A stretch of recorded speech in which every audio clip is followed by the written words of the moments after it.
Friends, എല്ലാവർക്കും സനിതാസ് online ക്ലാസ്സസിലേക്ക് സ്വാഗതം. ഇന്നത്തെ ക്ലാസ്സിൽ നമ്മൾ ഡിസ്കസ് ചെയ്യാൻ പോകുന്നത് ദീസ്, ദോസ് ഈ രണ്ട് വേർഡ്സ് വെച്ചിട്ടുള്ള സെന്റൻസുകളാണ്. ദീസ് എന്ന വാക്കിന്റെ അർത്ഥം എന്താണ്? ഇവ. ദീസ് എന്ന വാക്കിന്റെ അർത്ഥം ഇവ. ദോസ് ആണെങ്കിലോ അവ. ദോസ് ആണെങ്കിൽ അവ. ദിസിന്റെ ദാറ്റിന്റെ പ്ലൂറൽ ഫോമുകളാണ് ദീസും ദോസും. ക്ലിയർ അല്ലേ? ആദ്യം നമുക്ക് ദീസ് വെച്ചിട്ടുള്ള സെന്റൻസുകൾ പരിചയപ്പെടാം.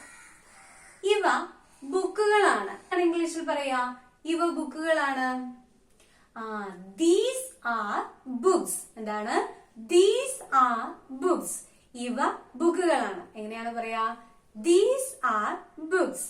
ഇനി അവ ബുക്കുകളാണ്. എങ്ങനെ പറയും? Those are books. Those are books. അവ ബുക്കുകളാണ്. These are books. ഇവ ബുക്കുകളാണ്. Those are books. അവ ബുക്കുകളാണ്. ഇനി നമുക്ക് മറ്റൊരു എക്സാമ്പിള് പരിചയപ്പെടാം. ഇവ നിന്റെ സാധനങ്ങളാണ്. ഇവ നിന്റെ സാധനങ്ങളാണ്. എങ്ങനെ പറയാം? These are your things. These are your things. These are your things. ഇവ നിന്റെ സാധനങ്ങളാണ്. ഇനി ഇവ നിന്റെ സാധനങ്ങളല്ല. എങ്ങനെ പറയും?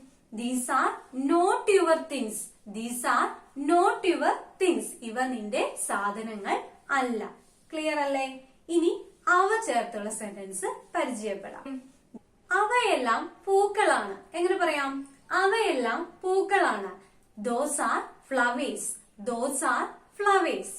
ഇനി അവയെല്ലാം പൂക്കളല്ല. അവയെല്ലാം പൂക്കളല്ല. എങ്ങനെ പറയാം?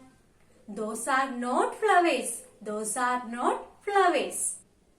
അവ പൂക്കളാണോ? എങ്ങനെയാണ് അവ പൂക്കളാണോ എന്ന് ചോദിക്കും. Are these flowers. Are these flowers. അവ പൂക്കളാണോ? Are these flowers.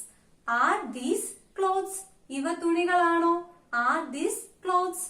Are these clothes yours എന്നോട് വന്നാലോ? ഇത് നിന്റെ തുണികളാണോ എന്നായി. ഇതുപോലെ നമുക്ക് ഒത്തിരി എക്സാമ്പിളുകൾ ചെയ്യാം. ഈ ആക്ടിവിറ്റി ചെയ്തതിനു ശേഷം നിങ്ങൾ ഉത്തരം കമന്റ്സിൽ രേഖപ്പെടുത്തണം. അപ്പോൾ മറക്കാതെ എല്ലാവരും നമ്മുടെ ചാനൽ സബ്സ്ക്രൈബ് ചെയ്യുക. ഇന്നത്തെ ക്ലാസ് ഇഷ്ടമായി എന്ന് വിശ്വസിക്കുന്നു. ഇനിയും പുതിയ എക്സാമ്പിളുകളും ക്ലാസ്സുമായി നാളെ കാണാം.